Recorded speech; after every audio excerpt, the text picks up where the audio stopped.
Hello বন্ধুরা, আশা করি তোমরা সব ভালো আছো। আজকে আমি বানাবো পোলাও আলুর দম। একটা কড়াই গরম করে সাদা তেল দিয়ে তাতে কিছু দারচিনি, এলাচ, লবঙ্গ দিয়ে তারপর কাজু কিশমিশ দিয়ে ভালো করে ভেজে নেব। কাজু কিশমিশ ভালো ভাজা হয়ে গেলে আমি আতপ চাল দিয়ে চালটাকেও ভালো করে নাড়িয়ে চাড়িয়ে নেব। তারপর পরিমাণ মতো জল দিয়ে একটু ফ্রুট কালার দিয়ে আমি চালটাকে সিদ্ধ হওয়ার জন্য ঢেকে রাখবো। চালটা সিদ্ধ হয়ে গেলে নামানোর আগে আমি একটু চিনি আর ঘি দিয়ে নাড়িয়ে চাড়িয়ে নামিয়ে নেব।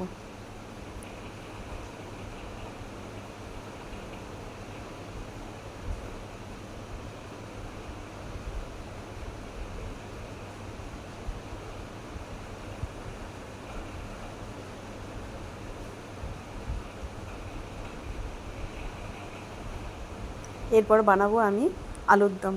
একটা কড়াই গরম করে তাতে সর্ষের তেল দিয়ে জিরে, তেজপাতা, কাঁচা লঙ্কা ফোড়ন দিয়ে পেঁয়াজ, রসুন, আদা, টমেটো কুচি দিয়ে ভালো করে কষিয়ে নিয়ে আগে থেকে ভেজে রাখা আলুগুলোকে ওর সঙ্গে ভালো করে কষাবো। কষিয়ে তারপর পরিমাণ মতো আমি জল দেবো। জল দিয়ে আর একটু নুন দিয়ে আমি আলুটাকে সিদ্ধ করার জন্য ঢেকে রাখবো।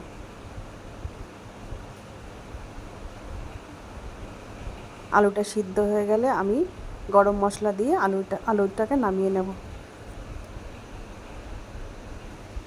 এইরকম বৃষ্টির ওয়েদারে সবাই তো খিচুড়ি খেতে ভালোবাসেন। এরকম গরম গরম পোলাও আলুর দম কার কার খেতে ভালো লাগে আমাকে কমেন্ট করে জানাবেন। আমার রেসিপিটা যদি ভালো লাগে লাইক, কমেন্ট, শেয়ার করবেন। আপনার সবাই ভালো থাকবেন, সুস্থ থাকবেন।